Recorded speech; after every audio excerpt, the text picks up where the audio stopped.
we're in. So Kevin's straddling the mic today. I am. Straddling hard. Yeah. How phallic of you. Well, you know. Why don't you give it a Art little wants kiss what it first, please? So what are you working on today, Scott? Man, I've got a black and gray upper half sleeve for a dude who does not know the tattoo world at all. So I am introducing him to the tattoo world, and we're just going to see what the heck happens. So he's a tattoo virgin then. It seems like it, at least a tattoo virgin to getting large pieces. Uh-huh. So he's been very fussy the whole consult process, and I designed something just so lovely for him, and he's going to come in and change it all on me. And we're going to have 2 hours of design time and stencil time before our day even starts. Is that your whole day? Oh, yeah, whole day for sure. For sure. See you at 8? Yeah, just talking to a client, you can really decide, man, you're going to take my whole day to get this piece done, and there's no way around it. You know the type at some point, right? Yeah, you can identify them pretty quick. Yeah. Where when there's some people who they've gotten so much work done, they come to you for a specific reason. They're like, make it your own, have fun with it. Well, and people who are more experienced in the tattoo world have found a way of communicating their ideas a little more clearly. Sure. Where someone who walks in without a lot of experience in asking for tattoos kind of has this like really particular picture in their mind that usually doesn't quite work. And then they're really trying to get you to squeeze through this cookie cutter mold that they have in their mind, and you're trying to explain to them how it doesn't work, and there's a bit of a push and shove thing happening there. Yeah. Push and pull, not push and shove. Those are the same thing. Push and shove worked. I would have rolled with it. Just keep pushing it, man. Just push keep it him going. into a corner and then push him out the door. They push me, and then I shove them back. Yeah. It's great. Yeah. It's really more of a fist Before fight. long, there's a full-on brawl in here. Here we go. Kevin is trying to pull you off of someone. Yeah. Well, Rick because he's is only doing pushing, so I have to do the pulling. Well, Rick has shove. been a bouncer, so it does work. He can handle it. Yeah. He gets separated. Yeah. Push, pull, and shove. Push, pull, and shove. Yeah. Good trio. We got this. At the end of the day, no one got tattooed, but no one got hurt. That's No right. one got hurt. Well, no one here got Good hurt. days. It's a good day's work. Right? Someone's got to do it. Yeah, it's not much, but it's honest work. Yeah. It's honest work. I'm not lying about it. So what is in this black and gray sleeve? Do you know man, the all- particulars? All the God. classic 45-year-old white dude stuff. Sure. Yeah, we've got a ram skull and some trees and a very More specific trees. mountain. Yeah. Don't Always- use a picturesque mountain. Use this one mountain I'm thinking of, he says. So here we are. Yeah, it must have been a mountain he went and hiked on at some point or something. Oh, I think he owns a lake house there. Okay. So If you're tattooing a mountain and it's not like a direct picture that they've taken, and you're like, oh, I just had to use a different angle of it. Oh yeah. Does anybody notice? No, I wouldn't say they notice, because you tell them straight up, oh, hey, you took this picture. That automatically means it will not work. Right. When's the last time yeah. someone took a picture of something and brought Had it that. into you? And you're like, oh, this is a perfect reference. That'll totally work. I mean, if it's not a portrait, no. Yeah. Yeah, I think portraits are the only thing that it should really matter anyway. Well, even if it's a portrait, you're like, listen, you're going to have to go home and take these pictures again. Because people's iPhone pictures, they're like, yeah, I got a picture of my dog here. He's standing in the shade on a sunny day. blurry. You can't see half Bad. of his face. Yeah. You got to exactly. recreate You got it? one side of the picture, Oh, yeah, right? for Like sure. you just have to imagine what the rest of that character Yeah. is. And in realism, we don't really make up a lot of stuff. No. You know, you exaggerate things, you bolden, you increase the contrast, you bolden contours. You don't make a lot of stuff up. This is the problem with like a lot of people will use the same exact tiger, the same exact lion, the same exact bear all the time, and it's like, well, that's because there aren't really that many amazing pictures. No. Like, okay, no, so that's not true. There's a lot of great pictures, but they're not all going to make great tattoos, right? That's That's more what accurate. really Tattoos- surprised me. Tattoos need to have the parts in the right places showing clearly, right? Or else, what is that blur over there? Yeah. Why is there just this weird gray haze? Well, that's what the photo had. Yeah, it doesn't work on a tattoo, though. Sometimes you see that too, where like people are trying to hide that in like the reference that was chosen, so they'll like put the reference right next to the tattoo.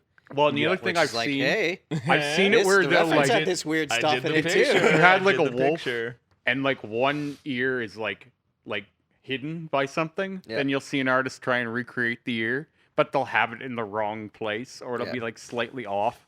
And it's not something that everyone would notice. But if you looked at a lot of like realism, you're like, that's a little bit weird. You know who notices?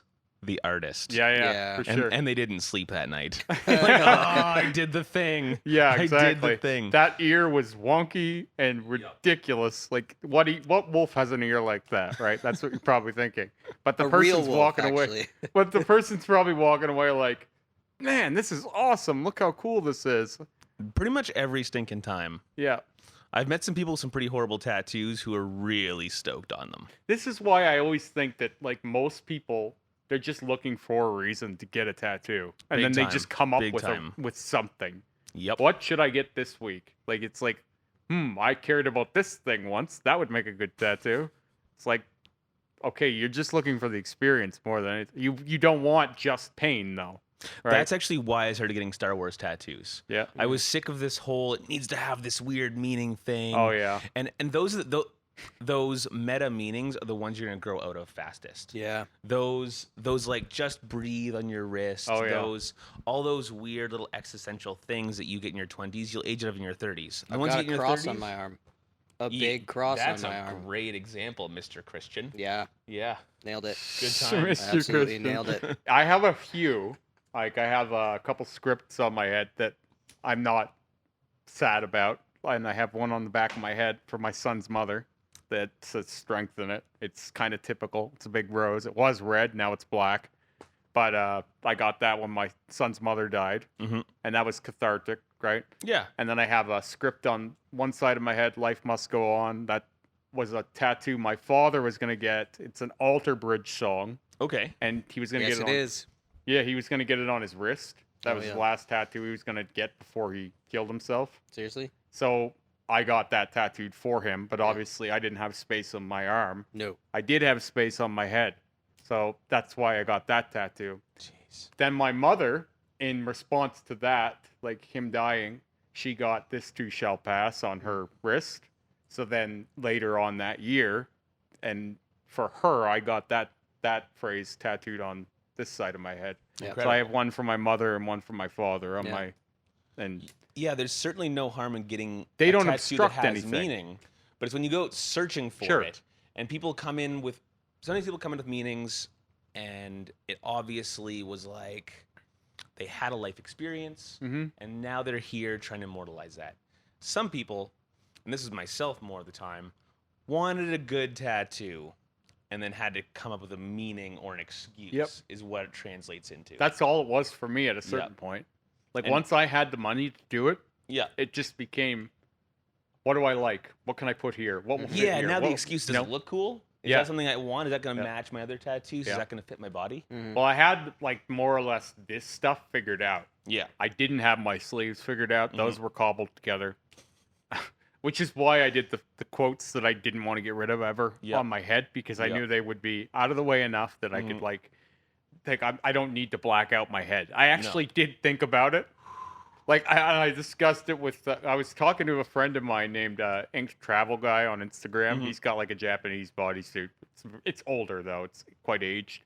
But anyway, he became fascinated with my blackout journey for some reason. I think Okay. because he wanted to do it himself, but it's so long Mm-hmm. you can't just do one. You know, you have to keep going and going and especially if your work is in really well, right? Yeah. So I think for him, watching me was like he was living vicariously through me a little bit.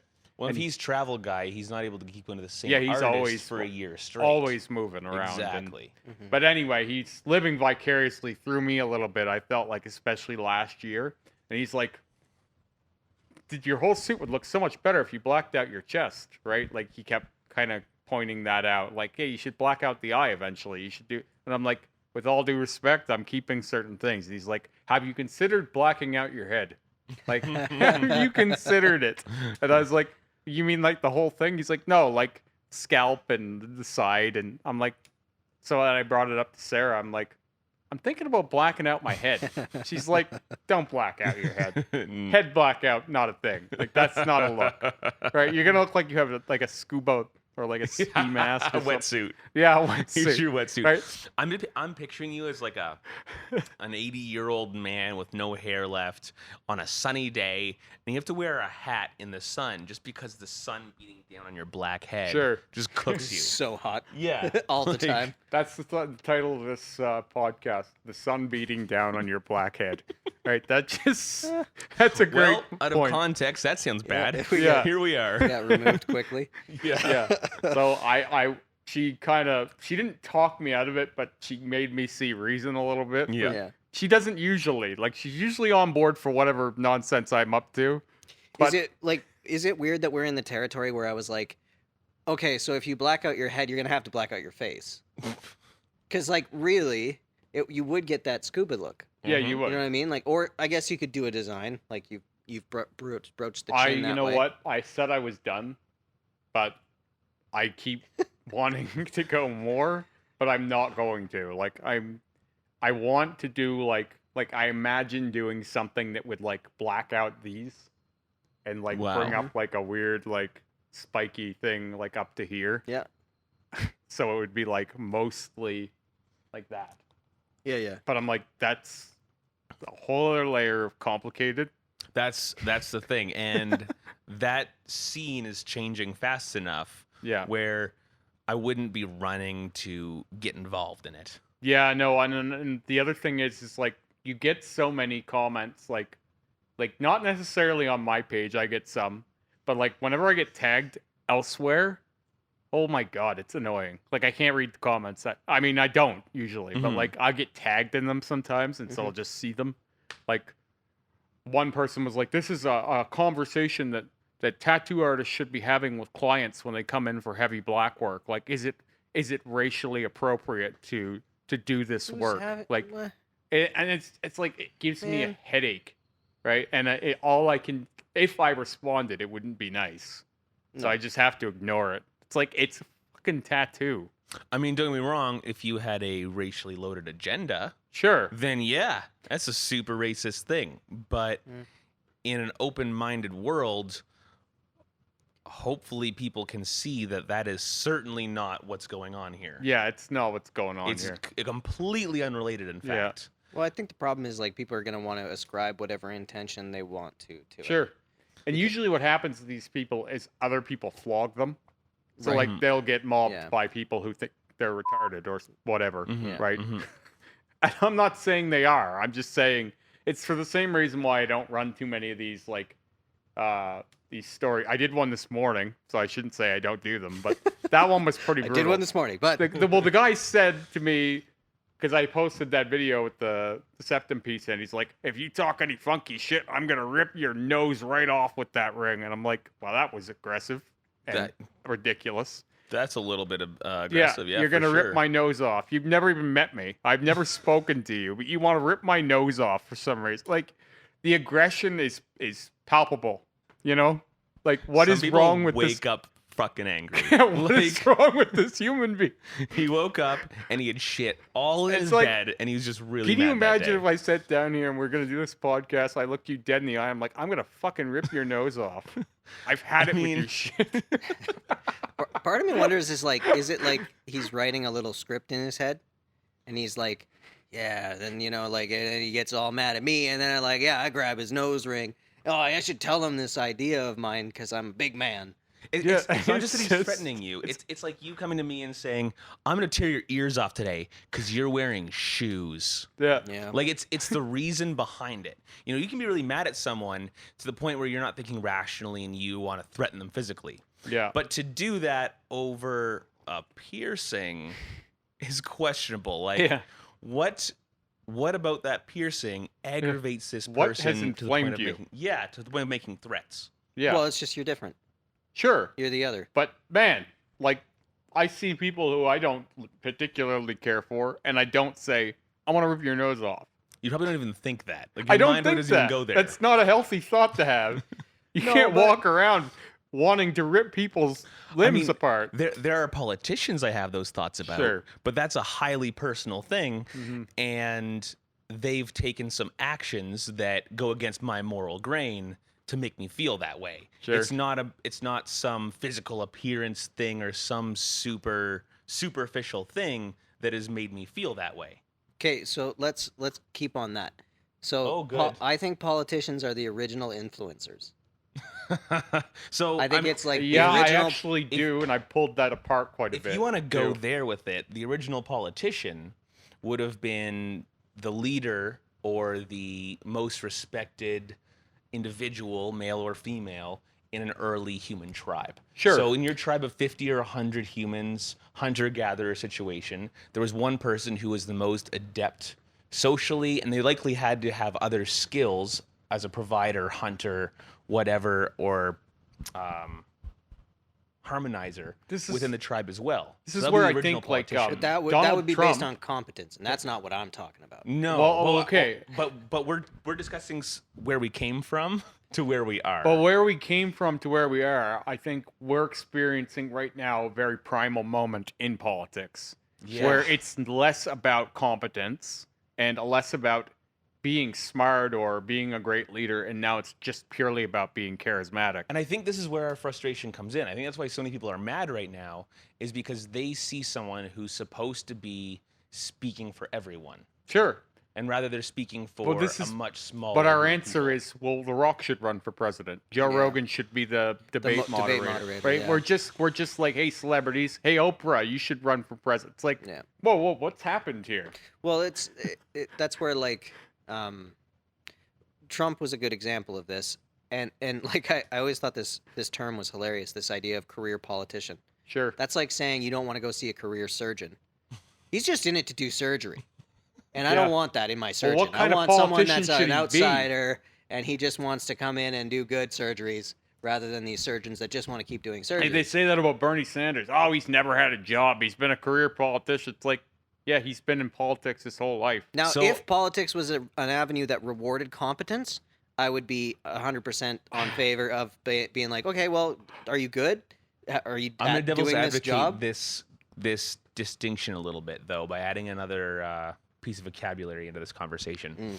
So you can say career surgeon or someone who operates on people, or you can say career politician or a leader. I think we have a lot of people who are politicians and they're used to using the system and playing the game, but they're well, not yeah. actual leaders I who are completely able to harmonize people and bring people together and work toward a common It's goal. less about being a leader now, and as I said, just being really charismatic Mm-hmm. and understanding how to read a room and how to say the right things at the right time. Well, this is And what I it- mean, though. Like, if it was a politician that was competent and got there because of competence, 100% on board. Yep.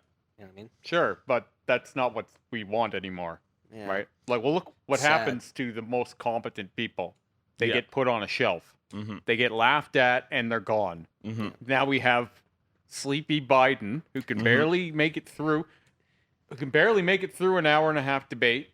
He's falling apart on stage, and then you have belligerent, angry clown Donald Trump, And who's bullying the old man Yeah. Biden, and they're the same age, but it really looked like it felt to me sometimes like a 50-year-old bully beating on like a geriatric like great grandfather or something. Yeah. Like, because it's not like Trump looked especially young. no, No. He just looked younger than Biden, and like he was bullying Biden at like a retirement home or two something. old men fighting each other with their canes and walkers. But, like, and it's- not a cool cane, No. like one of those metal canes with the 4 feet on it.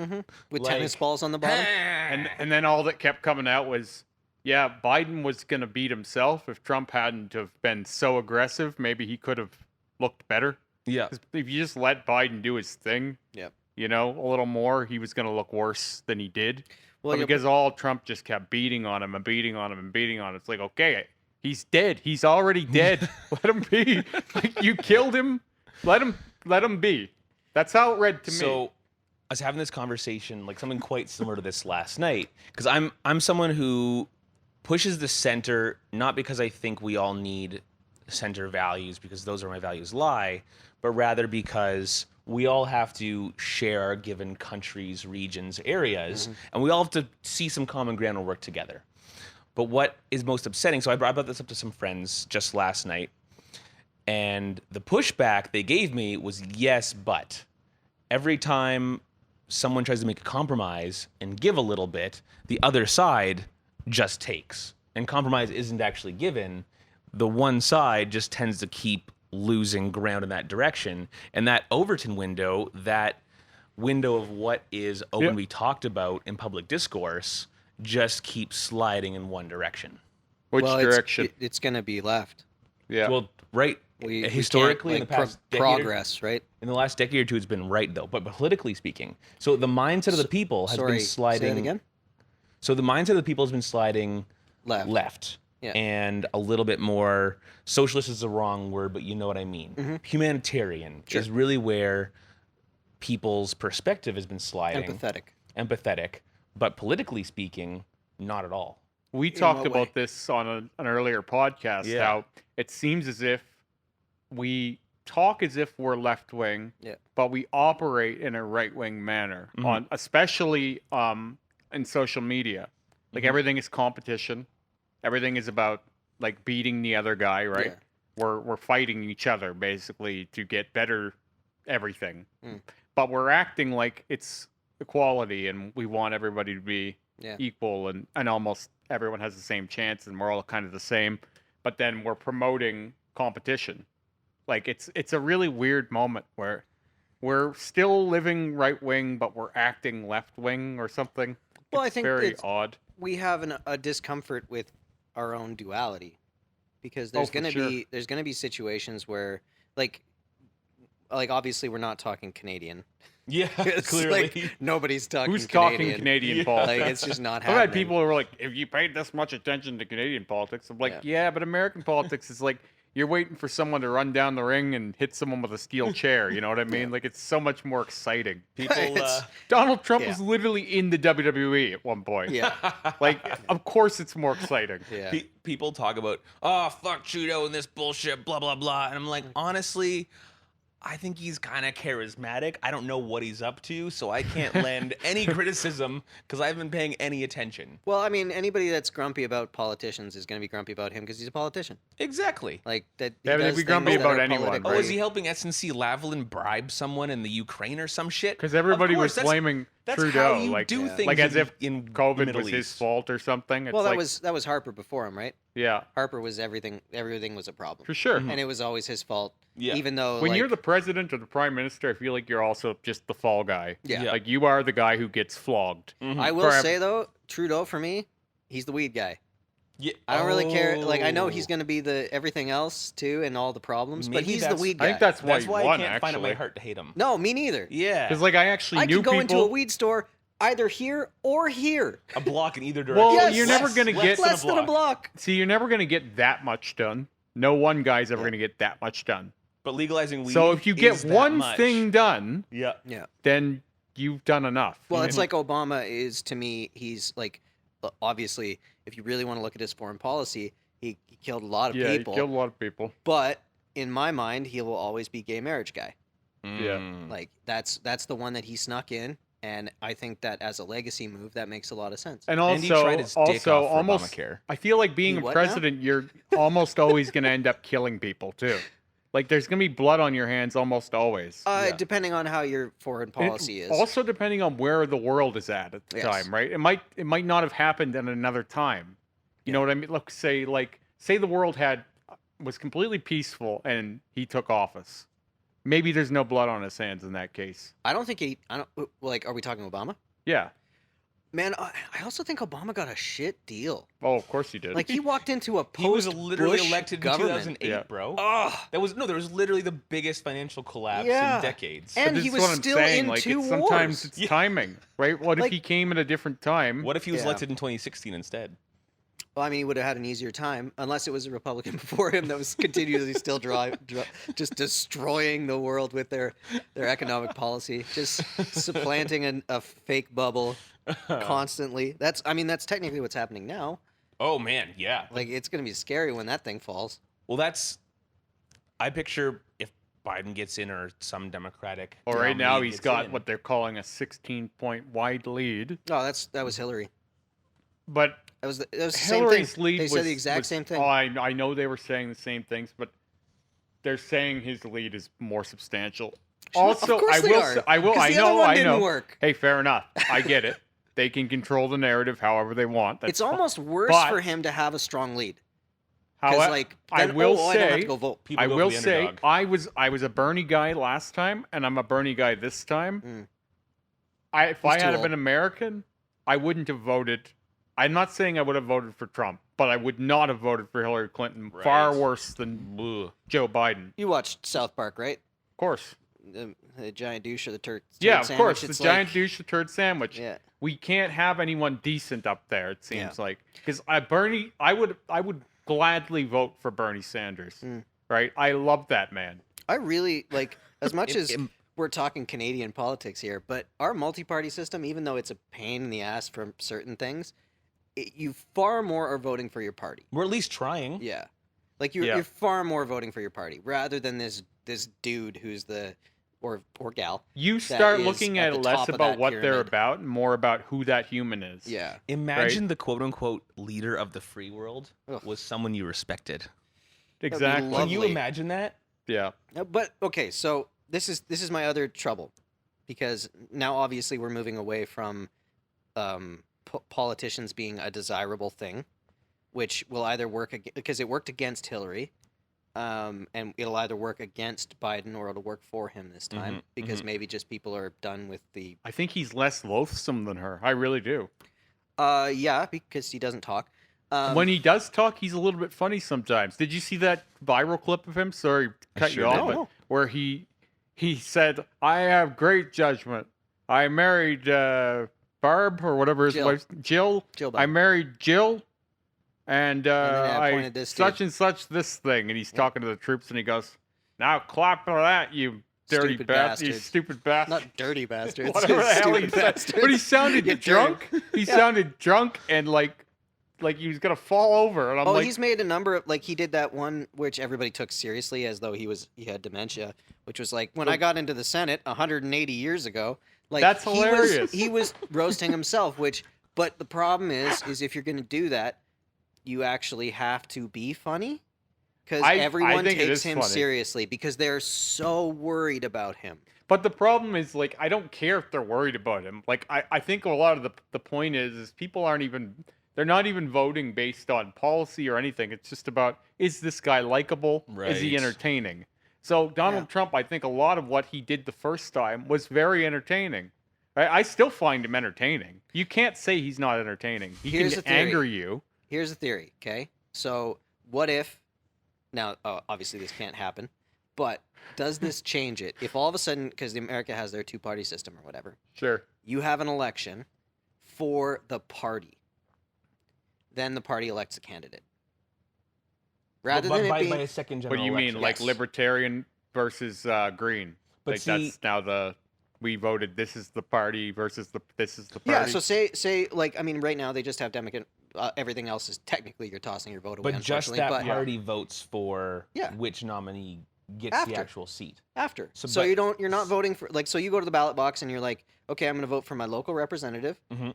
which even that you could argue against. But say I want to go with a Democrat or a Mhm. Republican, and I just tick that box, and then after that, they do an election within the party to elect a candidate, rather than this stupid today's- dog and pony show. In I today's think it's a partisan- bit too open to but in even this, more corruption. in this partisan climate though, that could play.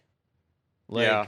with how partisan we are now, like I feel like I if think was we in the need. States, I know which party I to be mean, voting we're for not going regardless. to, but I think we need to Yeah. be less partisan. Oh, well, Yeah. you know my stance. Well, I'm all I'm about with you because I am anti-partisanship, very yeah. centrist, and I Yeah. practice. I almost meditate on being centrist. Right. I've spoken to Kevin about. I have a YouTube channel, I have a YouTube account that's just politics, Mhm. and I'll go and I'll watch right wing stuff and left wing Nice. stuff, and try and keep myself More right, people need to do that. right, so that I don't get brought all the way over in one direction. Because deep in my mind is this bird needs two wings to fly. So this is something I preach to a lot of people actually. A lot of people are walking around going, how could they think this? Talking about people on the other side. I have a friend whose parents are super far right wing. He's super far left wing. And he sees their values and beliefs as sick and demented and unimaginable. when the question you need to ask when you speak to someone who has strongly different views from yourself is not how could they think that, it's why do Yeah. they think that? Because What can I learn from this person? we're all just too? a composition of experiences and information that we've taken in over our lifetimes. So we're all born a blank fucking slate. Like, let's not kid ourselves. Any of us could be that gas chamber dude at Auschwitz, given the wrong set of life experiences and circumstances. We could all be Hitler, like that idea. Yeah, so let's all start understanding that the people on the other side don't need you to get upset at them for their beliefs, but rather try to understand why they believe what they believe. Well, I think that, and that's how you start bridging that gap. like we just said, we're really partisan right now, and I feel like we have to be from a media influence standpoint. We have to be, because when we didn't have the internet and all we had was 3 channels on TV and newspapers, we had comic books where we had Good and Captain America facing Japan and Germany, and they were literally demons. The characters were demons in Nazi outfits. Yeah. Right? They weren't even human. So we had it in our minds that our enemies were literal monsters, right? Incapable of any human emotion. Decency. Right. Yeah. So how easy is it to kill them then?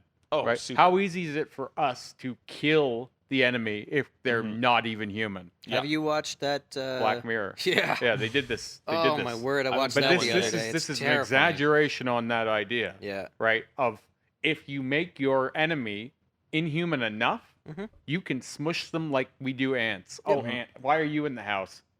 Right? Dead. Just like that. I mean, that's every genocide.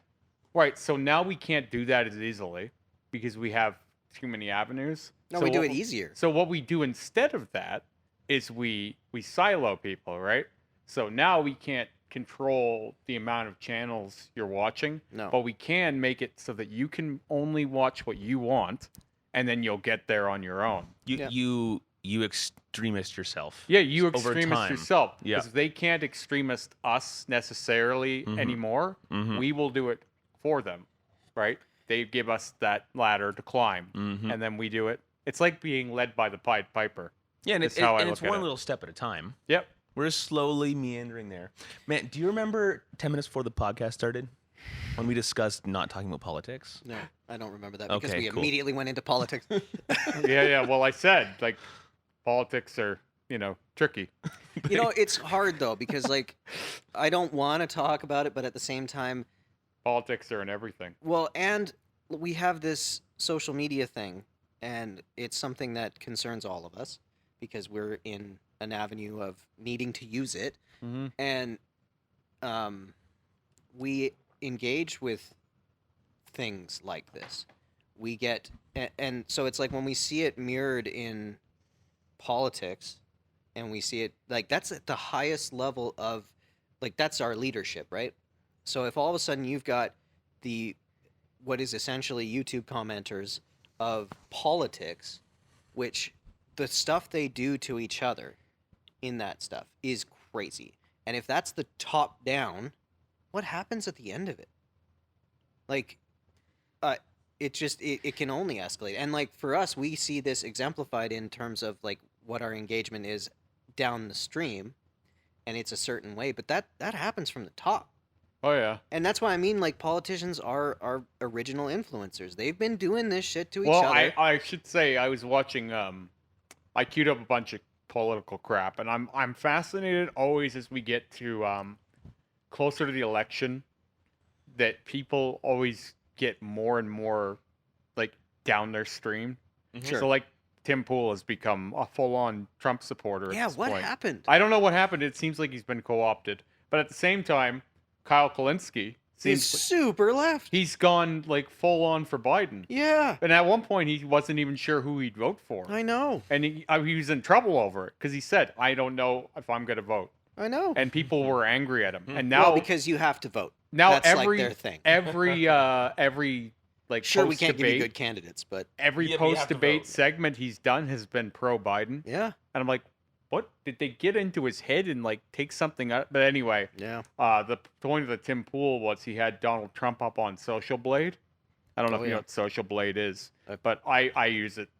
Not always, but like every now and then I'll go and check what my averages are and see how I've come up. Like my likes have doubled over the last year. This is Yeah. where you find that stuff out. Yeah. You find out how high of a grade you get Yeah. overall for everyone in the world. Like I think I'm like a C minus to give you an idea. At 112,000 on Instagram. You're a passing grade? C minus. That's crazy. That's passing Donald grade. Trump is an A. He's 364th for the entire world on Twitter. And I'm thinking, there's 363 bigger accounts than Donald Trump on Twitter. He got an A. Who's an A plus? The like Rock. how good? Yeah, The Rock. But like And Donald they want Trump him with to the run. Rock's body, Sure, Donald Trump with the Rock's body, all of a sudden #1. but it's absolutely insane because, like you Less said, hair even. Yeah. Oh yeah, even less hair. politicians are the Just the original flowy top. influencers, right? So Trump is an influencer. Yeah, of course. He's a giant influencer. Yeah. He isn't just. It wasn't just that they were the original. Like he still is Yeah. more of an influencer than a politician. Well, the dude understands where we're at.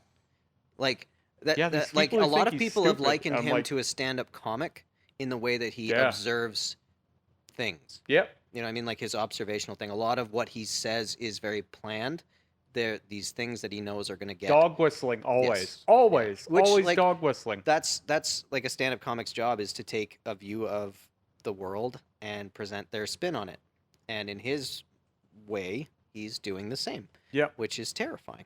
But It is. It's like I said one time we were talking about this when he made another pass for Bernie guys. Yeah. He does it all the time.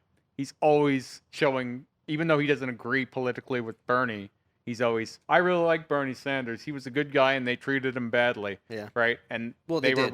and they did. And it's true. But it's a dog whistle for Bernie supporters. Right. he's really good at picking little nuggets of truth Yeah. that he just kind of drops in that are unfortunate for the other side. Like they're little nuggets of truth that it's like, I'm not lying.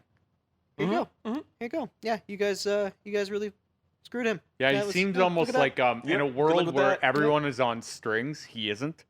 Yeah, he That's does. kind of, he has free will in a Yeah. world where everyone else is rooted to the ground. Well, he went into a party that he doesn't support and won. That's that line that he had that everyone always talks about when he's like, if I was ever running for president, I would run as a Yeah, I would run Republican. as a Republican. yeah, Those people that's will- crazy. Those people He's are a Democrat. What was He the supported line? Hillary and Bill. Yeah. Like, what are you talking about? Yeah. He said those people will believe anything or something Yeah. like that. I was like, God, how can you say that and then do it? Well, but the funny thing is, Good is like, Lord. the funny thing is like, you know, he's talking about a group of people that would look at that statement and go, yeah, and fair. You know what I mean? Because like he, as a type of person, the way that he is will resonate with that type of person, which is the free will, I don't want restrictions on me type Right. of person, right? Because like really, it's just a matter of whether or not you value self-authoring, right? If you don't want to feel like someone else can come in and put barriers in front of you, whether or not those barriers exist or your view of them is that they exist, those are two different things. But for that type of person, they want to be able to not get in trouble for saying wild shit. So I'm just going to say it. My favorite Donald Trump quote ever is, I love a low IQ. I love low intelligence people. Yeah. They're my favorite. Yeah. Yeah. It's Yeah. just, I cannot even believe Woo. that someone could say that. Well, because He said that in 2016. I love low IQ. Well, because I love it. I was in Cambodia during the first Trump election, so I missed so much of this gold, Oh, and just dude. haven't never caught up on it. Dude, it was way crazier because you didn't have this COVID thing, and he was slaying. Yeah, I yeah. don't think he thought he was going to win. Yeah, Rogan so kept he was saying just he should come work the clubs. Yeah. Like he's like he should be on Seriously. stage. Like, and I don't think it was entirely him. Like, I think Roger Stone was very Oh, instrumental yeah, in like yeah, the for crooked sure. Hillary and all that stuff. Like Roger Stone's, Stone was his professional hatchet man. well, yeah. he was everyone's. yeah. Like, I don't know if you've seen that documentary, but man, that dude has been influential in every. Yeah, he's been campaign. around a long time. He's only had 2 that he's lost or something like that. yeah. Goodness. Which, like, that goes to show you that, like, But you have Roger to be. Stone was uniquely useful to Trump because Yeah. he was against Hillary Clinton.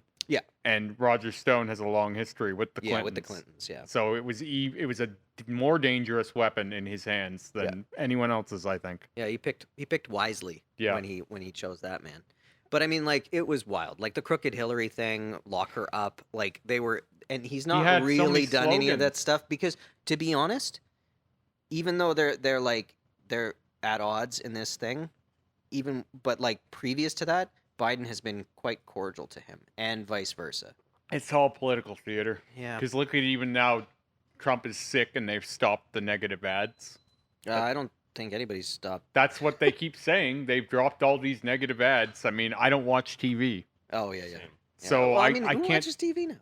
Well, Right, I do know exactly. people, like when I go over to Sarah's parents' house, they've always got Yeah. CNN on. Yeah. And, like, Nicole's parents are the same. My yeah. favorite is like, I'll sit down and I'll just look at it like almost with like a dreamy, like sort of nostalgia. Like I'm spending This is- 20 minutes in the past Yeah. right now. Oh, this is 20 years ago. Yeah. And then the Oh, commercials amazing. that come on are all for geriatrics. Like, Yeah. Speaking of 20 years ago, All beds that sit up. anytime you say the Yeah. word CNN, what I picture is their classic like banner on the bottom with the ticker and the little thing on the side and the trade centers smoking. sure. Because I think that's the last time I watched CNN. Yeah, that's fair. Yeah. I mean, like, CNN to me, by the time I got to an age where it would have been useful, I was watching The Daily Show and Colbert Report instead. Yeah. So I was just getting like funny moments of CNN. Hmm. So I never really did a lot of like consuming any kind of CNN. The only time I Cool. ever see it now is if I'm watching Morning, buddy. Yo, bro.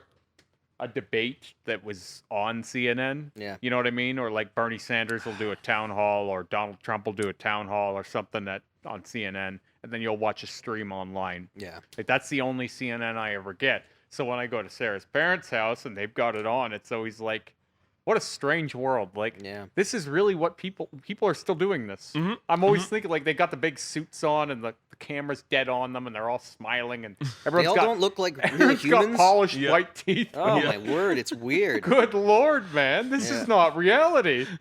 That's Like, the news. It's set up Those are the oddly people that are supposed to be informing you, and that's what's going on. That's probably our generation though, because we've gotten used to seeing that format. But in comedy, That's fair. if we've adapted in our early 20s to watching Colbert Report and The Daily Show, Yeah. when we see a guy in a suit sitting behind a desk with papers, we think we're watching comedy. Yeah, it is. So now we see Yep. CNN or Fox. We're like, But you know wait, what was great? This is a little too serious for this Uh, particular format, don't you think? Back in the day, Jon Stewart would have Bill O'Reilly on, and they would do an hour sometimes. Those two would go back and forth and debate. Yeah. And I was like, it was interesting to see a comedian, a political comedian, Mhm. like be able to debate really well with someone who was an actual newscaster. Yeah. But like, I didn't think Bill O'Reilly looked like an idiot, but I did feel like Stewart made him look like like he made him look worse.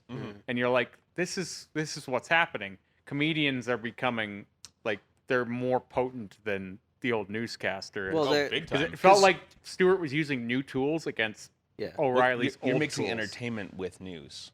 But it wasn't even just that. It was like Stewart his wit was sharper because he Yeah. was more used to being edgy, and he Mhm. didn't mind taking he didn't mind taking risks. Where Mhm. Well, and Riley's they're- more measured. their job as an individual is an observer, Yeah, right? Like that's what they do day in and day out. Whereas like, if you're a Bill O'Reilly or whatever, it's like you have a team to do the observing, and they summarize it into a stream for you to present. You are not you're the focused observer. on facts rather than observation. Yeah, that's Yeah. one of the reasons that everybody's going to have a hard time talking to, let alone debating Trump, because like that you're mirroring a similar thing, which is like if you have someone that's constantly being an observer and witty about it, yeah, you're going to be at a deficit in that because he's not going to treat it like a conversation. He's not going to treat it like a debate. He's going to treat it like he would, like a comedian would. yeah. He would mock it. Yeah, Which- he performs more like a comedian than a standard politician, and I think that's why it really worked for him the first time. But a lot of people are saying now is Trump isn't as funny as he used to be, and he's angrier. Like people are saying his comedy has kind of tapered off a bit. Yeah. And now he's just more aggressive.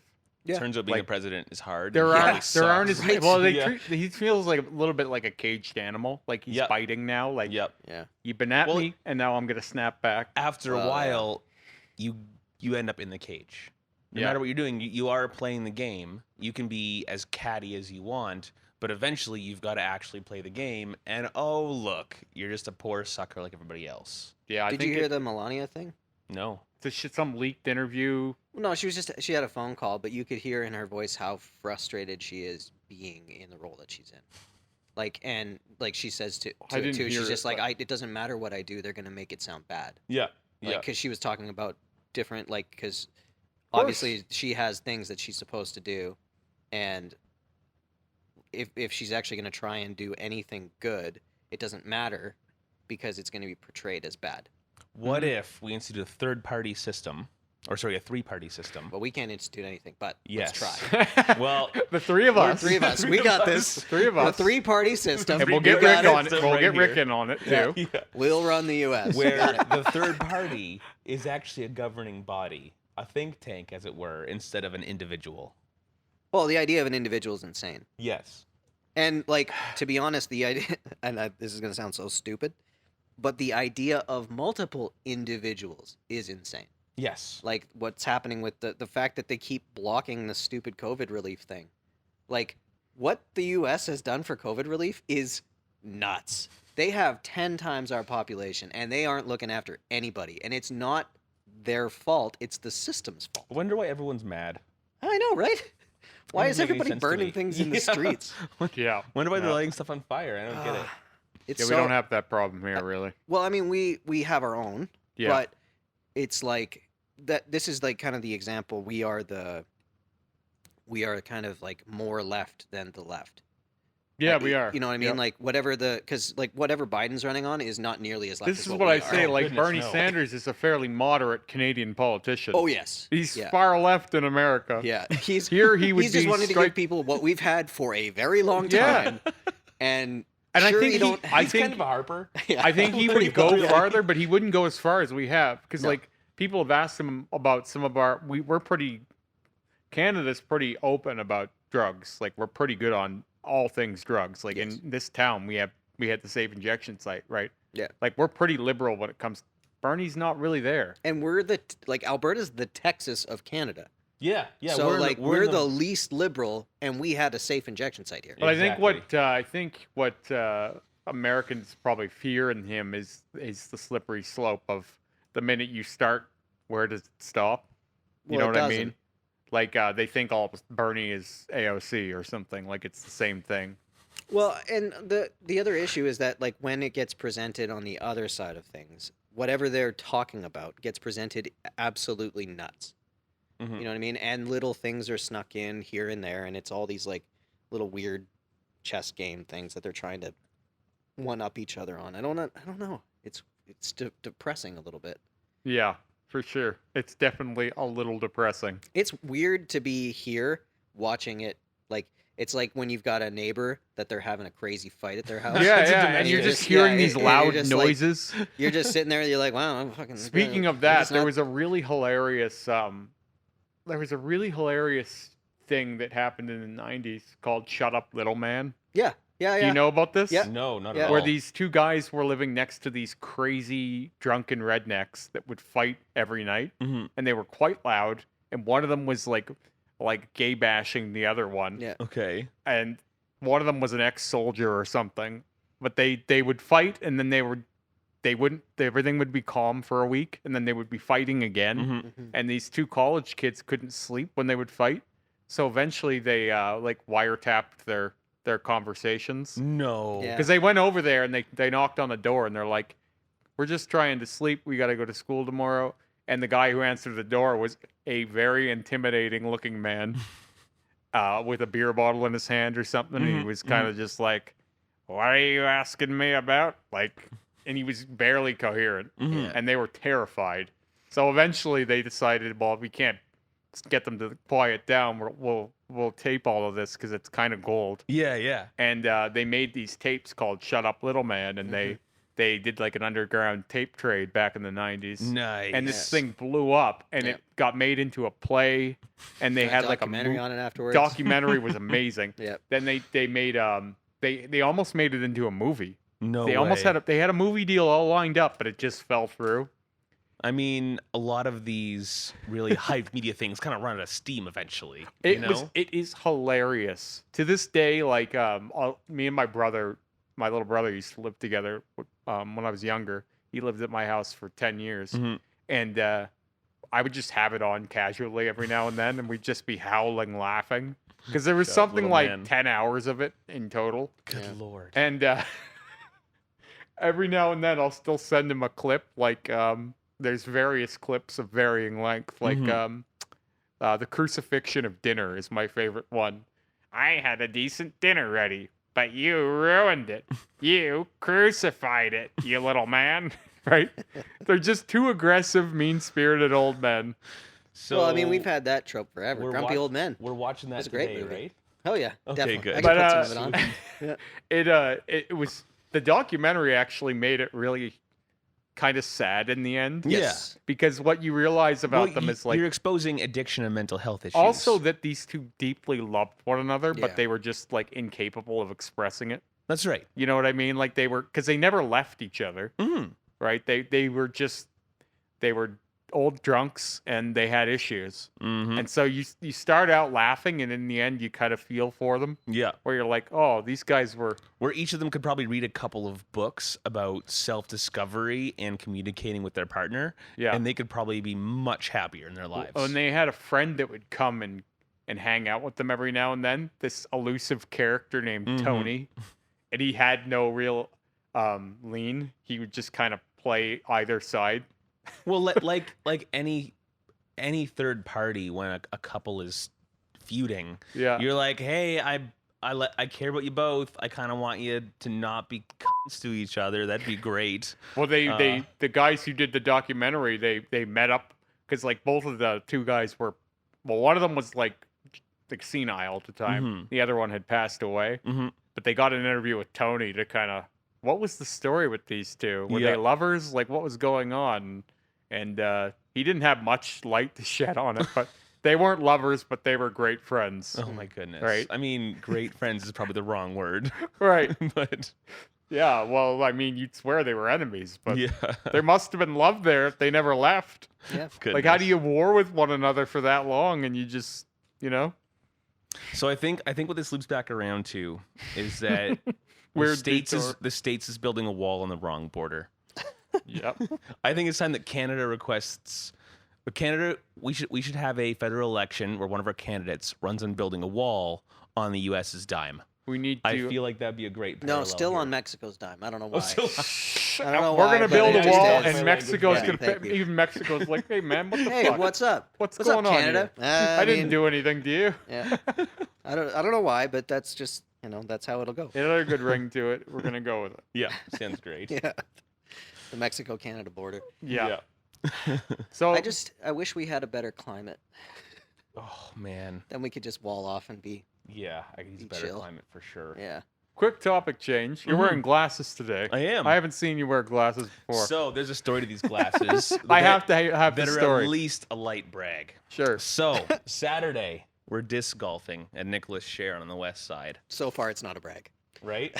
Hey, I love a We're good taking a disc golf. detour. We'll Yeah. get there. Yep. It's a bunch of boys walking through a field, smoking weed, drinking beer. Sure. It's Chucking not discs. a bad time. Chucking some discs, you Yeah. know. Yeah, I get it. So I was hungover on Saturday, so I had a rough start to the game. But then I was, getting my shit together, and then I found these glasses. Mm. I found these glasses laying on the ground, and I kind of did the anybody lose these? There was nobody around. Mm. There was a few things happening somewhere, but no one was missing these. So I wore them for a minute, put them in my pocket because it's come up to the next hole, and I threw a motherfucking hole in one. It's the glasses. And I am not a good disc golfer. Like, I play 3 times a year. I don't think anybody's really a good disc golfer. I've seen some good disc golfers. I'm sure you've seen some people do some good things, but I don't think they're good disc golfers. No. I went to this thing in Calgary. Oh no. I saw some good disc golfers. There are guys that can throw their disc like, I don't know, 800 feet, and they'll throw it like this, and somehow it does this thing where it does like a 360 and then hovers like this for a while and then hits the ground and then rolls toward the basket for a while. Like their disc does 9 things on the way from one like. So they should the- be hunters. Yeah. Oh, They it should should be be some throwing sort of spears and odd stuff. job style disc. Yeah. I hope That- that's how discs started. Oh man, that'd be sweet. Well, I mean, might- technically, there's the boomerang, That's right. That's which right. is a wicked idea. Actually, I just said I just hope that's how discs started, but I definitely read the history of the frisbee. Oh, The history of the frisbee why'd you do that? is actually I was a really nerdy kid. Like those books on how things were invented. Yeah. I'd read those like 4 times Oh, okay. through as a kid. I mean, I Okay. also didn't have access to a lot We're of in literature the that vein of wasn't. when I said, well, technically I could Google how Kevin's pants were made. yeah. Poorly. Yeah. You don't need to know Yeah. this. You really don't. But Nobody does. Even the but now guy you making the do. discs, he really doesn't need to know. Yeah, No, it's like, no. yeah, I'm good. Yeah. I'll just make the disc. I don't need the backstory. The proud So, history of disc There was making. this pie shop Oh, named Frisbee. Frisbee's Pies, something along those lines. you're kidding me. So this is back in like the 60s or 50s or something. This that late. And the hip crowd at the time would like get these pies and go to the beach. And afterwards, they would throw the discs or throw the platters that the pies came in. Oh, fuck. This is the first fact He's check. fact-checking you. in your I'm We're gonna gonna fact find check out if You're that's gonna fake prove news. me wrong. Even, Fake news, Scott. even Google doesn't want to give me that answer. So, long story short, the glasses have given you some form of superhuman power. Yes. That's what I'm going with. Yeah. I mean, I'm sure to be proved wrong at some point, but until then, I wonder how that will correlate for tattooing. Right? oof. I mean, they're super glary. Like, as any good hipster glasses, Mhm. they really hinder you. Like, Well- hipster clothing is not made to make you better at anything. No. It's made to make you look like a cobbler. But this is it. Like, so, people think that I'm wearing glasses because I'm a hipster. I get that a lot. yeah. It's like, nice hipster frames. I bet you don't even need them. It's like, no, I do need them. I, Yeah. I can't see without my glasses. I'm sorry if I look like a hipster, but I really can't see without my. I can't Yeah. see you over there. You're like a blur to me.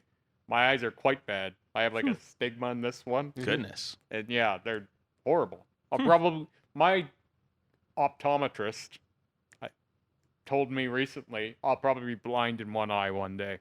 Oh, that's exciting. Yeah. What great in news. the right or the left eye, Huh. right eye. Yeah. So yeah, I don't know how long from now that will happen, but I thought all I heard was cool, a good excuse to wear an eye patch. Yeah. Although all I you will need. say, I have a buddy who is legally blind, Sure. who is currently in Turkey right now, receiving stem cells for his eyes.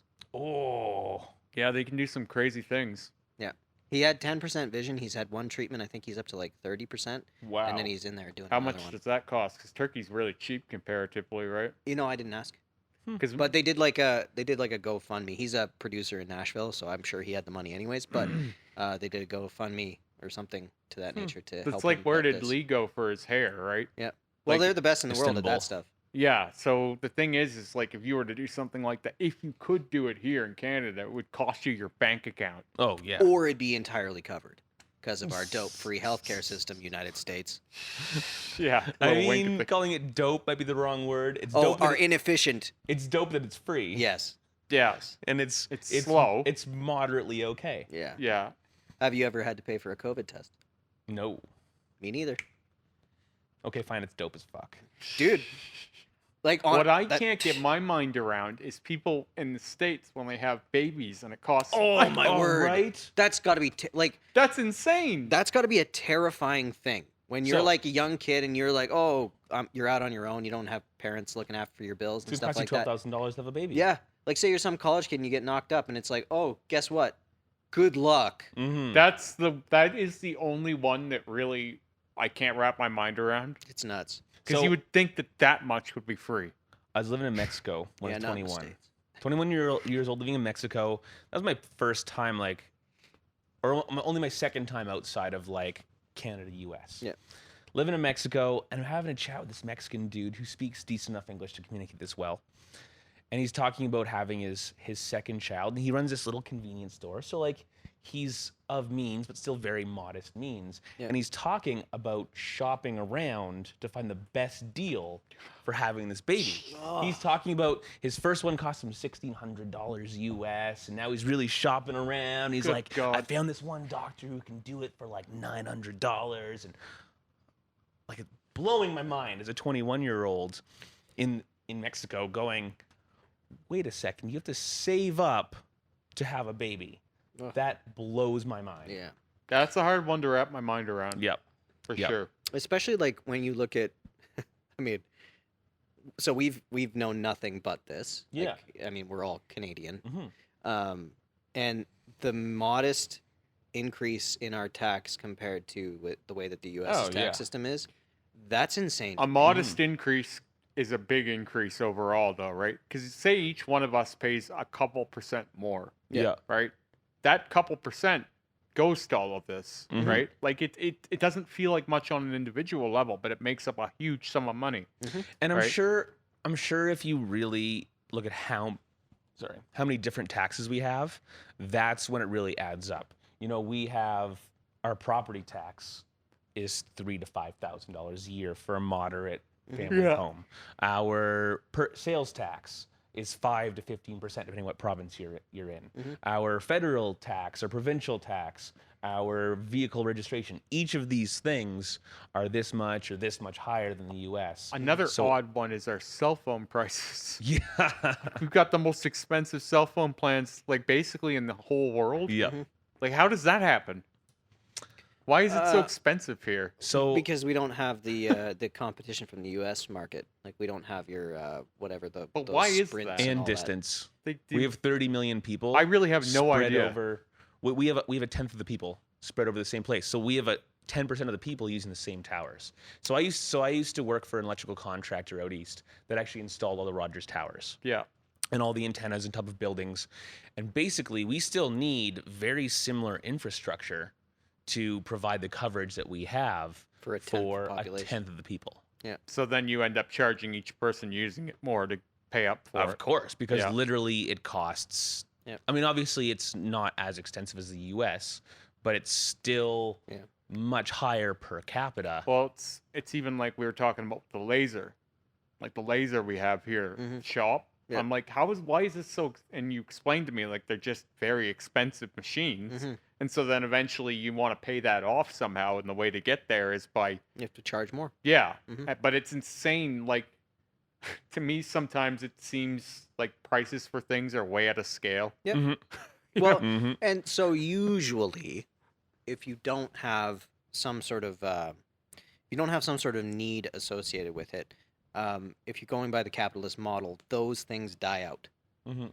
And which the irony of the U.S. medical system is that it's priced so high that it should die out, but it can't because it's a necessity. Yeah. So therein lies the kind of rub when you have something that's actually essential. That's like the whole idea of a monopoly, right? Like you're not supposed to have something that you have 100% control over, so you can dictate the pricing. It's supposed to be Yeah. it's supposed to be done by the market.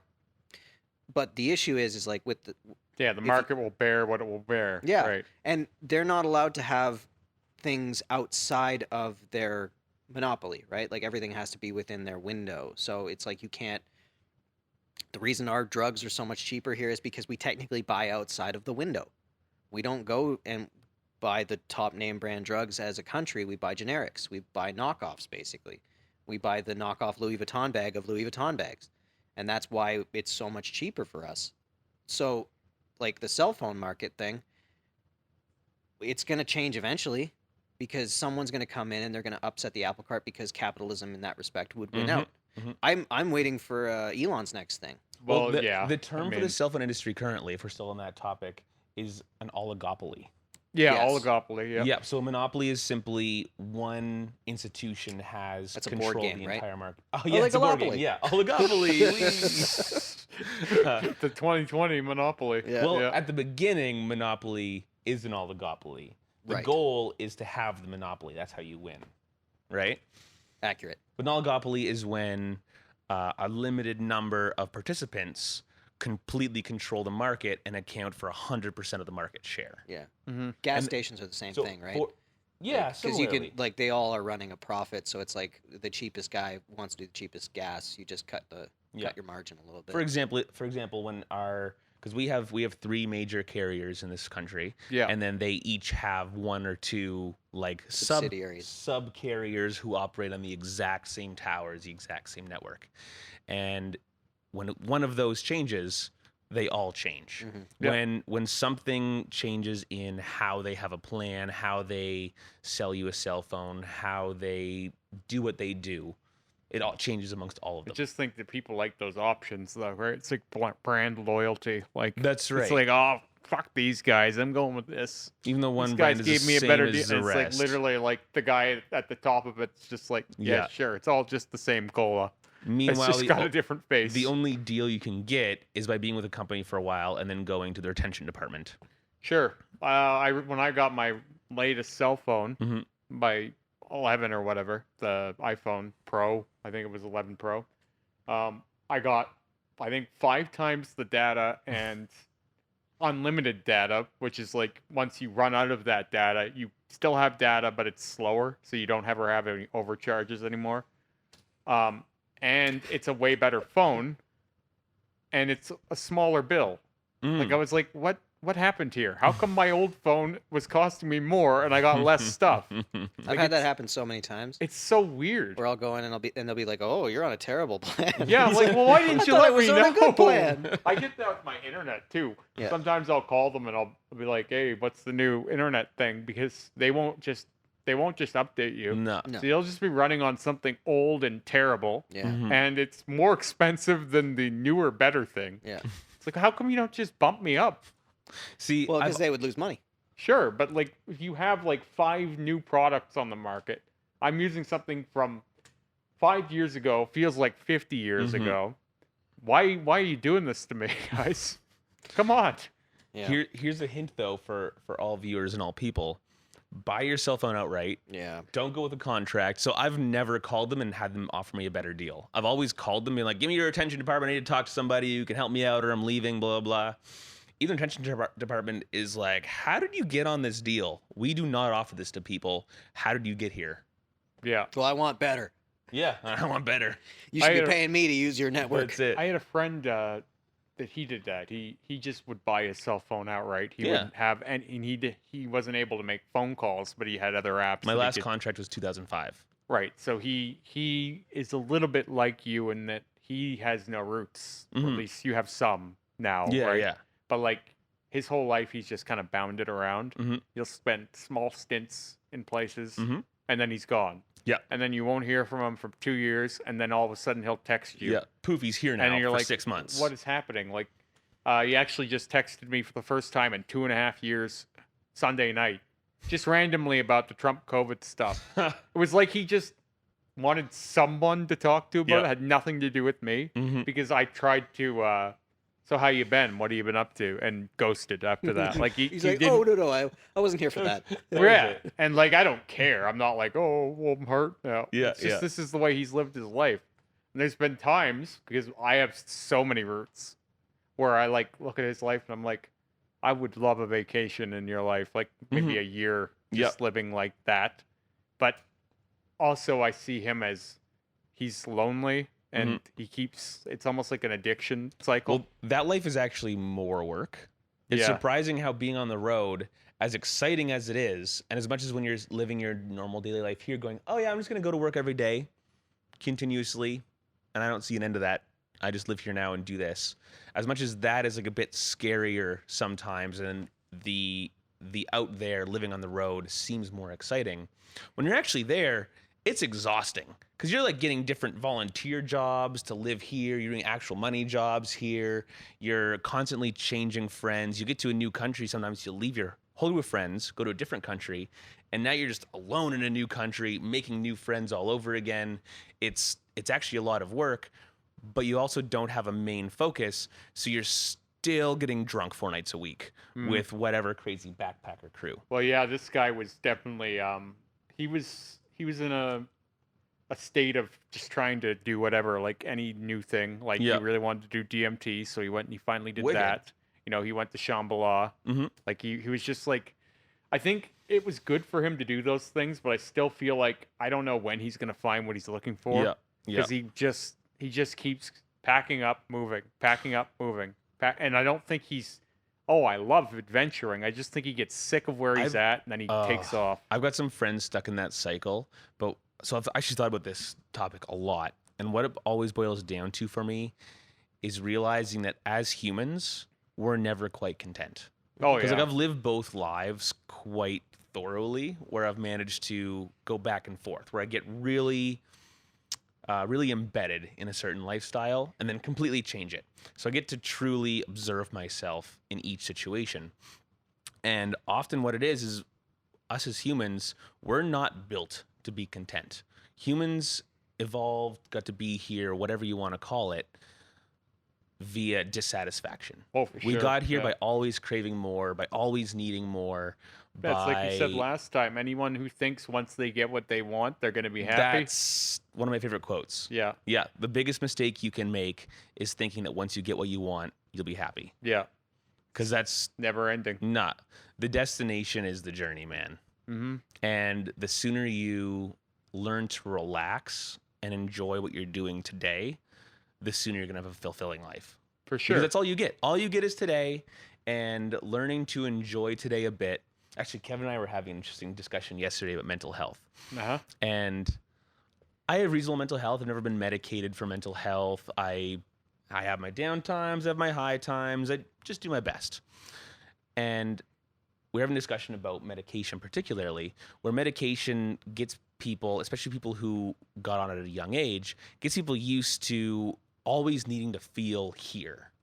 When really, as humans, we're not wired to always be here. We're wired to kind of be pissy and grumpy and just going about our lives 60% of the time. This is what I always say. And we're like, wired to be pretty okay 30% of the time. like, I've had times in my life where I have been depressed. Yeah. So, but I don't know if I was depressed or if life was just terrible at that point.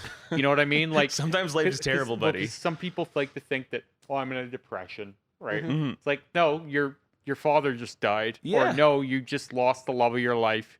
You can be sad. It's okay to be sad. It's okay to be sad. It's not okay to live thinking that you're always going to be, though. It's panicking when you're sad that is the problem. Right. It's going, I'm sad, and that's not okay. Well, Yeah, like 'cause, I had that when because I was on antidepressants for a minute, and like when I went to the doctor's office because I was really low, and now I understand my body a little bit better, and I understand what I'm doing to it in order to make myself low. But when I went there, he had me take a quiz, or whatever they do now. But it's just basically kind of like trying to measure where you're at in the scale of depression. And he was like, "Okay, well, you're pretty depressed. So, luckily it's just a chemical thing. You got no problem. Like, we'll just put you on these things." And it did that. It like levels you, right? Yeah. Like you don't have the extreme highs or lows. And that wasn't what I wanted. He never really asked me what I wanted to get out of it. And what I needed to do was to change some things. Yeah. I needed to change what I did. I was not happy doing what I was doing. I needed to change what I was eating. What I was eating was drastically affecting my mood. And the medication really didn't help me see any of those things. That was the thing that I found more of a struggle than anything, was that it kept me Content. in this Not content enough, but Complacent. placid, complacent. It kept me in the enough. same thought processes. Yeah. And I didn't feel the bad emotion per se, but I still was like, fuck this job. Mm-hmm. You know what Mhm. I mean? Yeah. And I didn't have the honest truth to myself to be like, okay, well, what you really do is you're hating 40 hours a week. Mhm. You're hating 40 hours of You your don't life. hate Mondays, you hate your life kind of Yes. thing. Yeah. And this is where, like, when I finally got the balls to change what I was doing, to make changes in my life, I can only look back at it and go, oh, that's what was going on. Mhm. See, I've done that lots. Like, I did that. I was on medications when I was from 13 to 18, various different antidepressants. Hmm. I had a really, really. Was that because of what happened with your dad? partially, my dad was later. He died later, but my dad was in Nova Scotia, and I moved out here, and I didn't Right. have him, and I didn't talk to him for 7 years. Mm. But then I had trouble where I was the different kid. Right. And out here in the Bible Belt, that didn't Mm. fly, and so I didn't do well at school. I got bullied and picked on until that story I told you about last week, where Yeah. I kind of took my balls back and Yeah. beat the crap out of that kid and Punch all that kid. Uh, but Set a I was on precedent. depressants, antidepressants, and sleeping medications, and then when I turned 18, I was diagnosed as bipolar, like my father was.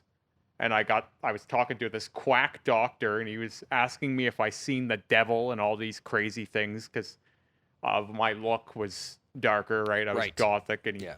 I don't know, he thought I was like possessed or something. It was truly bizarre. Man, But the medical anyway, world through the eyes of religion is a scary thing. yeah, he was an old Hungarian doctor. Nice. I don't remember his name, but anyway, he thought I was some kind of a devil worshiper or something. It was really weird. And he had me on antipsychotics. I was on Yep. Wellbutrin, and I was on trazodone, I think. Trazodone was both a sleeping medication and a mood stabilizer. Mhm. Antipsychotic, too.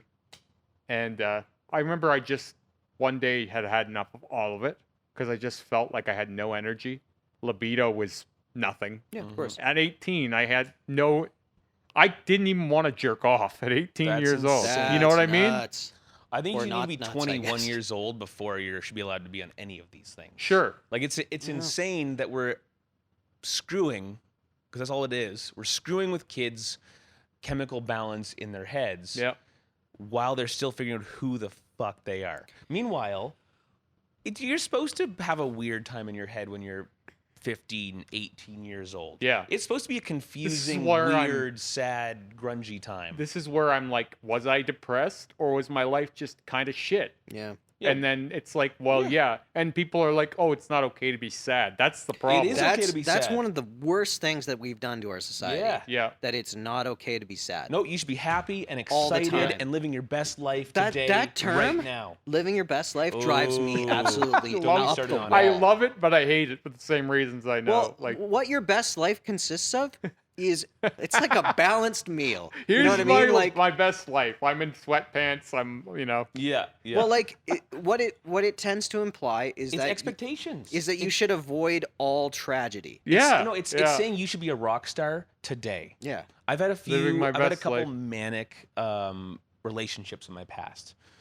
Girls that just weren't okay unless they were excited and into something, Mm-hmm. and today was challenging them and getting them excited and rearing to go. When that's not how life works. Sometimes Yeah, I had you're that relationship. calm, you get up, you go through your day. It's just okay and meaning. A lot of days are just about keeping the lights on. Yeah, Like, and, it's just a drop in the tank again. Like, not And- every day is going to be exciting. well, and then when exciting comes along, you appreciate it. Yep. And you can feel it. So these relationships I'm talking about, the days where it wasn't exciting and fun, she was kind of moody and confused and a bit upset about stuff, and it was complicated. And then when it was actually a fun, exciting time, and people were around, and it was time to have a time, she'd either overdo it and be in bed early, or it wasn't good enough. Mhm. Like it would finally be a great time, and I'm like, we're all here. Your friends are all here. Like we were living in Cambodia at the time. Mhm. Your friends are all here. We're all having fun, and you're kind of brooding in the corner. Like this is that time you've wanted all week. It's here now. Maybe seize the moment a little bit. Yeah. But since you spend all your time in the slow time upset and angry, then once you get to the good time, you're not going to appreciate that either because it's still not good enough.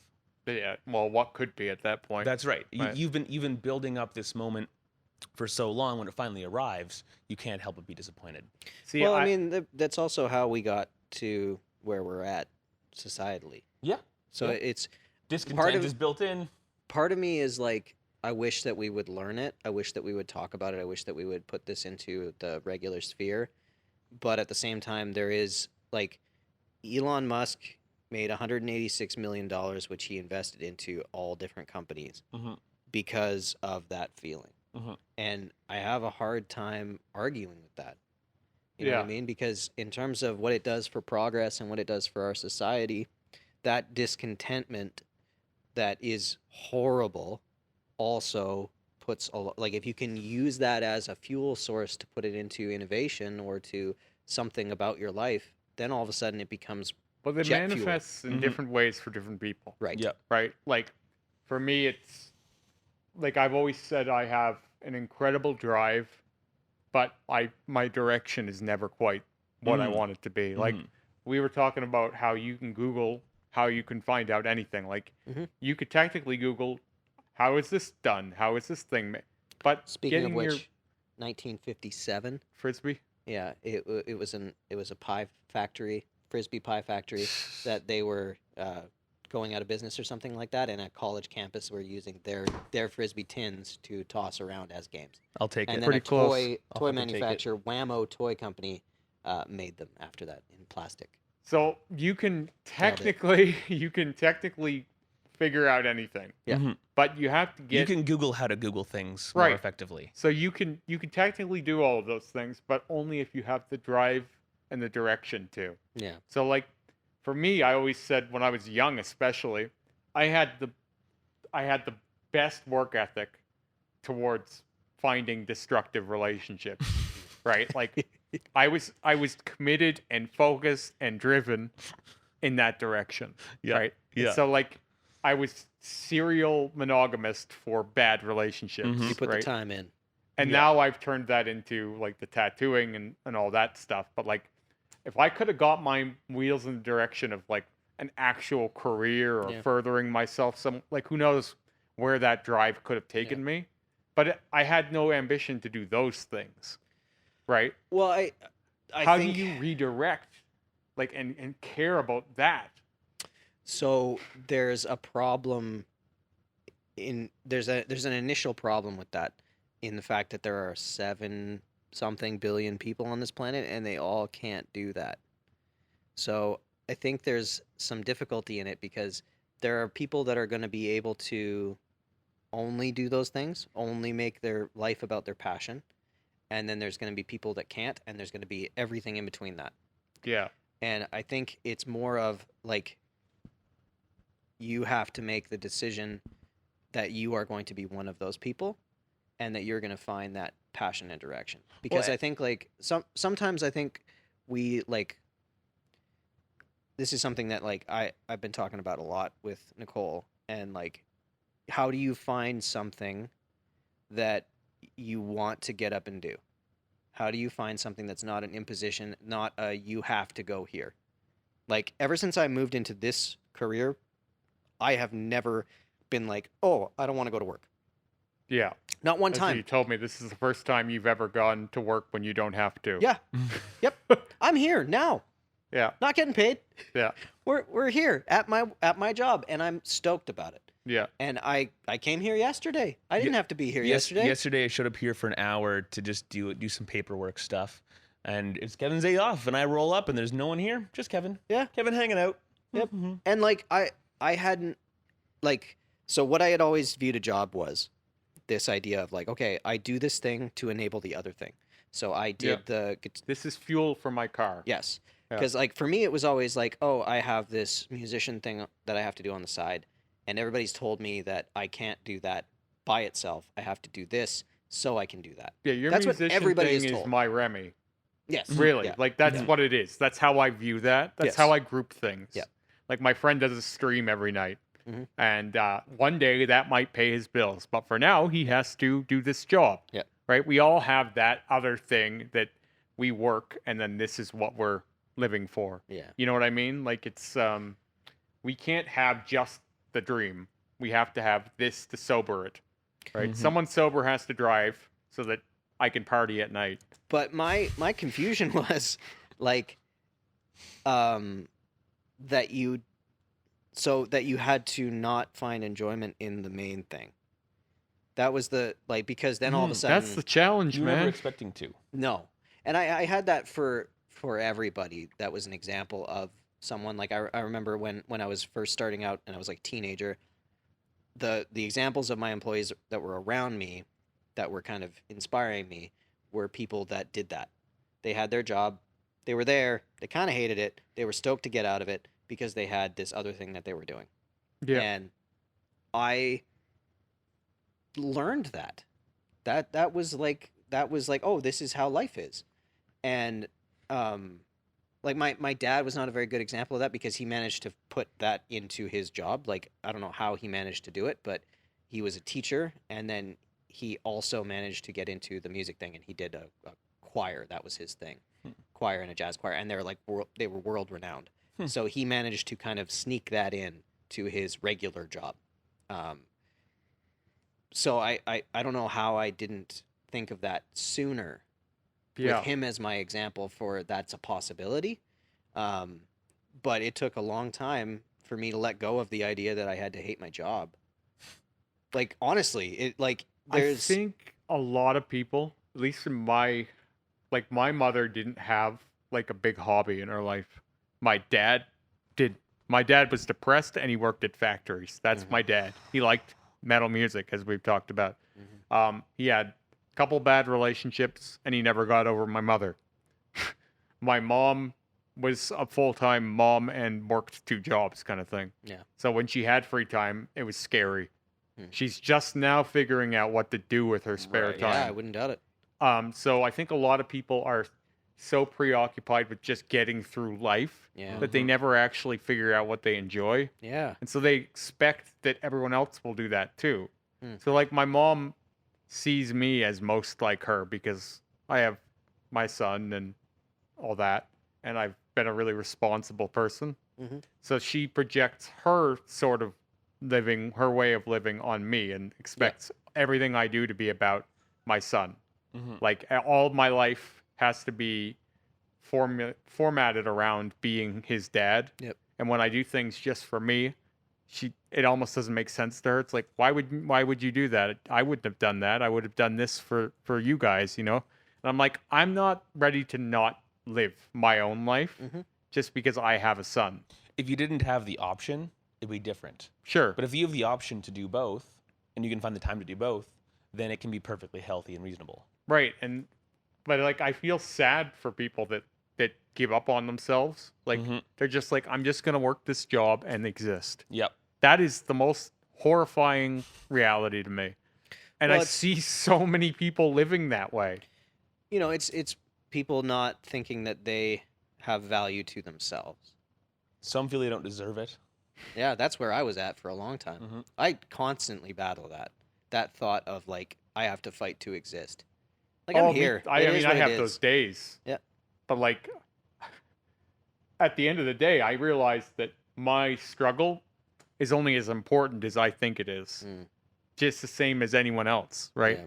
Just because I'm living in me doesn't make me any more special than anyone else. We all do the nice ego dance, right? Right, exactly. Like we're one of 7-8 billion, right? How important could this really be? It can't be. It can't be. Not if both of you have the capacity to feel the exact same thing, then it can't be that big of a deal. So then you start going, yeah, I'm just feeling a little weird right now. This will pass. So this leads me to my proposal to change the world of International Ayahuasca Day. Ooh. Where it's once a year, it's forced ayahuasca on an international level. Kind of like New Year's Eve. Can we? My buddy. How about ayahuasca week? Because the world has to keep turning during that time, so we all need to have our certain days. Yeah, but because someone's got to keep the water on. Yeah. Someone's got to be in the hospital because ayahuasca day is going to have some injuries and accidents. Well, but you got it staggered, right? Like That's what you know I'm what I saying. mean? Like we'll do it staggered. Across a week. It's like a day, but it's like international. It's like not everybody's going to GMT time. It's like everybody's got their own little staggering. You know what I mean? Yeah. And like maybe we have like a first responders ayahuasca day, and then everybody maybe else not all the first responders at once. Why not? It'll be fine. My friend that I was telling you about that did the crazy traveling his whole life, and he did DMT and went Shambhala and all that. He had found back in 2009, we both tried Alpha Brain. Oh, yeah. You know about Alpha Brain, obviously. I didn't find it did anything. No. He didn't either. But then we went on a kick of we need ayahuasca, right? So I never ended up getting there, but he found this this sect of Christianity that claims it as a spiritual right. Well, we can make our own right now. So, but If you anyway, want to make a they would religion, we get can it. make a religion for ayahuasca. They would right get now. it delivered to them legally, like it was Yeah. like part of their religion. Oh, Yeah. I've heard of this. Yeah. Oh, yeah. Yeah, there's so we were there's like, a number of them. There's is one in it- Calgary. is There's it one in just in the Toronto. States? I don't know where it was. Like it was The thing 11 is- years ago. No, Canada has it too. Let's join a cult, guys. No, like you don't have to. Fuck like, it. Let's go. but like that's They did it that's to the get law. closer to God. Yeah, Right.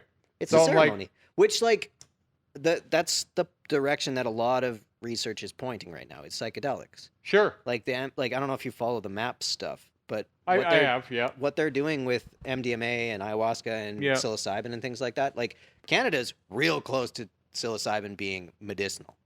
Yeah. Like, real close. Well, I had my second fiance who I was with twice, the one I told you about Yep. here a couple months ago. Mhm. The second time we got together, she was a much more reasonable human being. Like her mood swings were way better. Like she wasn't, because she was diagnosed as having a multiple personality disorder, which is different than what people think it is. Yes. Like it's not like now I'm Cindy Yeah. and now I'm this. You know what I mean? It's not split. It's not wacky Yeah. like that.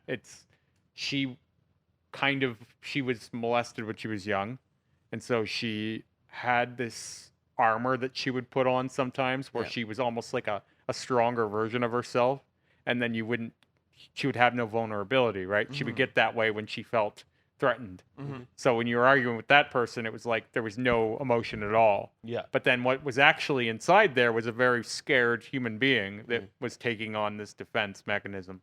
So that's how she was in life, Mhm. right? She could be really fucking cold. Yeah. And you're like, who are you? Yesterday you were completely Mm-hmm. reasonable. So open and Yeah. so communicating. So she did MDMA at some point Mhm. during the time we were split up. And it was like the most healing experience for her. Really? Like she said she felt emotions she hadn't felt in a Yep. million years, because she also had obviously some post-traumatic stress, Mhm. right?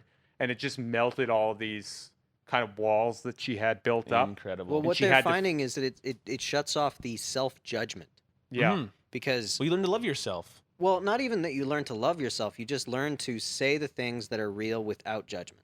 Mhm. Like that's the really amazing thing about the PTSD part, because like, you know, people have been in situations where bad things have happened, and those bad things societally all have all this weight that we put on them. And if you allow yourself to take down that for yourself, as you're saying it, and you can just show yourself love and acceptance for someone that's gone through these things, it allows healing. But here's a weird thing for me: is my experience is very strange with drugs. Is when I was young, I was a very straight edge person. I was like almost like hard line. Like if you did drugs, I didn't want anything to do with you. That was also cool at the time too. Yeah, well, and I didn't call myself straight edge. Like some people make that a thing. Like Yeah. I'm straight edge. I got the X tattoo, Mhm. right? I never did any of that. I don't really buy labels. But in my mind, I was very sober. I'm still a really sober person. Mhm. But I was really like, if you do drugs, I thought you're shit. And that wasn't because I felt that way. That's because I was how I was raised. Mhm. And then it was somehow okay that I was on antidepressants Yeah. because that's Yeah. medical. We view that as Yeah. different somehow. Right. And now, like, because I've been with like my second fiance, she was almost always a little stoned, Mhm.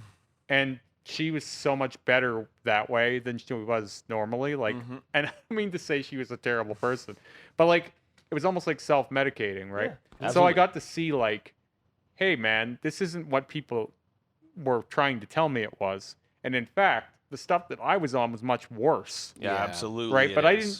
didn't. I felt like I got robbed of something when I was Mhm. young, because I was told my whole life that drugs are so bad, and some of them Absolutely. are, Yeah. but yeah. they don't. It's Well- their agenda, right? all drugs are bad in the wrong dosage and the wrong frequency of use. Yeah, and just the wrong medium too. Most drugs have a place. Yeah. You can condemn a heroin junkie all you want, but when you break your femur and the hospital shoots you with some morphine, Mhm. that's all well and dandy. Yeah. That's And this is like- totally fine. It more and more for me, because when her and I split up the first time, I went on this crazy like quest to find out about psychedelics. Like I was Yeah. really like, I need some mushrooms, and Mm-hmm. I did some mushrooms, and Mm-hmm. like I that was as far as I went. I didn't get to DMT and stuff Yeah, like that. yeah.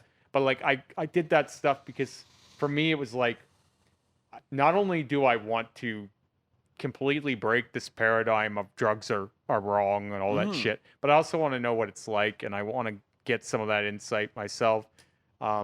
And it was a really good experience for me.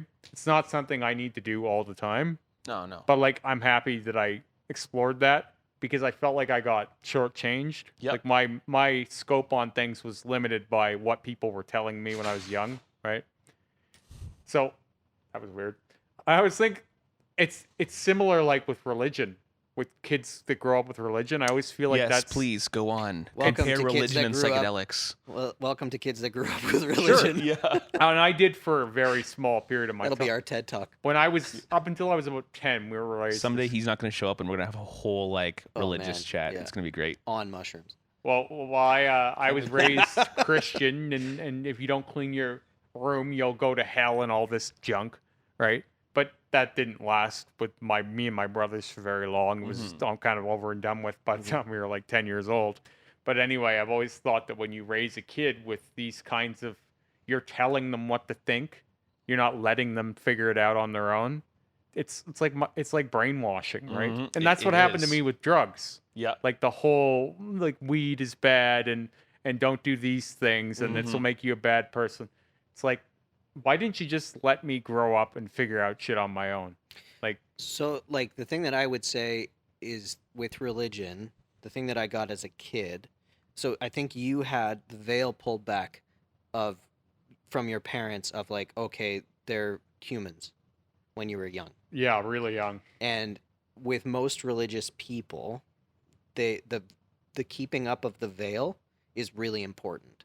Sure. The deification of those above you, because I think probably just safety or something to that nature. But I had this idea of who my parents were, and then I had this idea of who leadership of things were, and they were all in my head. They were all better than me. Well, you also learned this hierarchy as being a universal truth. Yeah. That's one of the powerful things of religion that people who have grown up atheists. I have a few close friends who grew up very atheistic, very I lost the word for it, but grew up Agnostic? very secular. They grew up very secular.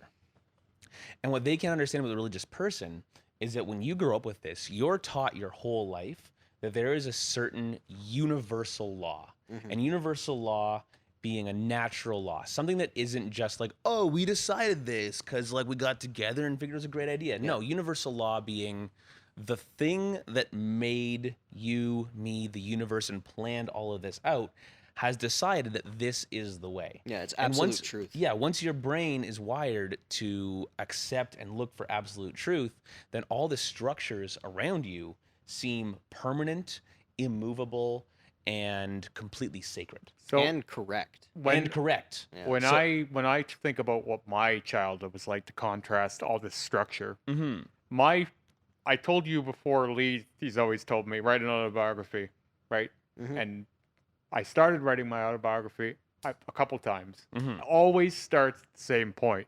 My earliest memory, and probably the most defined memory in my life, is my father trying to take his own life when I'm 5. Yeah. And me and my younger brother Tristan have found him on the couch, and he's passed out on the couch, and we're like asking him if he can stay up late and watch some junky television show, and he's barely responding, and he's incoherent. And my mother gets home and sees us kind of hanging off of him, and she's like, "Oh God!" Like, Yeah. and so she takes him to the hospital, and he's overdosed on Tylenol and drank a bunch of alcohol. That's a bad way to go. And Ugh. this is his first try to kill himself. Oof. And at the hospital, after my mom found the note, he said to me, just me, my brother wasn't there. He said, "That's just one more thing your father can't get right." Ooh, Right. baby. Oh, my word. So that was the first moment that I remember really clearly Yeah. in my That is a whole life. potent way to start an autobiography.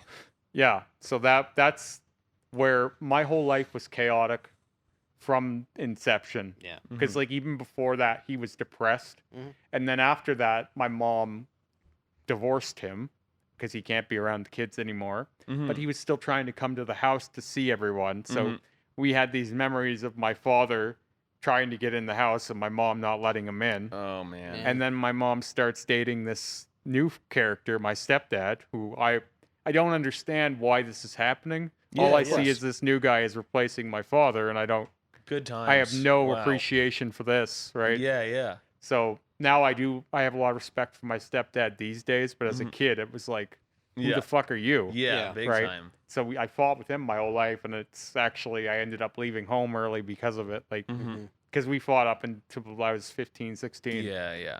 And yeah, that was my childhood was I don't have any respect for any of these adults. So what I ended up doing is I didn't realize I did this until even just maybe 5 years ago, but any figure that seemed strong that was a male in my life that was like the guy who trained me to cook first was the guy that I told you about, traveled a lot. Oh yeah. He became, I wouldn't say he was like a father to me, but he was like a big brother influence. A role model of sorts. Right. But he was a deeply troubled human being too. So everyone that I ever held reverence for was deeply problematic. You can learn more complex lessons from those people too. Yeah. Because you can learn some things to do and some things not to do. Oh, for sure. But like I never had a leader. There was Yeah. never ever an established I didn't have Someone that. who's My just mother, got it all more or less right-ish. my stepdad was already in 2 failed marriages himself, right? He didn't see his 2 kids much. Yeah. Like, so everyone in my life that was an authority was deeply problematic. Yeah. Well, I can So- understand why you would say you're like more of an absurdist mentality, because the narrative that you would have been given as a child, which every child has, which is like your parents are 10 feet tall and they know everything and they're the authority Yeah. figures, and it takes a long time for that veil to get pulled back. You had that gone. Yeah, I never had immediately. the veil. So it's one of those, anytime somebody espouses to know, anytime somebody has the certainty, has that, you look at that through that lens. Because in reality, no, nobody knows. Nobody's got it. Nobody's got it figured out. That's what I say now. Like, I'll have people, it's in the same realm. I'll have people message me on Instagram and I'll respond, and they're like, I can't believe you're replying to me. I'm like, what do you mean you can't believe I'm replying? I'm literally nothing. Like, Well, you got deified. none of us are that important. Like, none of us. Yeah. Even our heroes are broken people. Oh my goodness. In yeah. varying degrees, right? But like my father, as broken as he was still a hero to me. Right up until the day he died, I never stopped going over and hanging out with him. My little brother did, because he wasn't as attached. Now he has regrets because he never spoke to him Right. for the last year he was alive. So Right. I would go over there and listen to him wallow and hate himself. And he was a great guy, but he hated You himself still so learned a lot much. of lessons from that. Yeah. What were his parents like?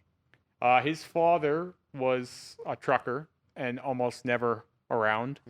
And his mother was schizophrenic and in and out of hospitals, shock treatment when he was young. Oh, wow. And she was quite abusive.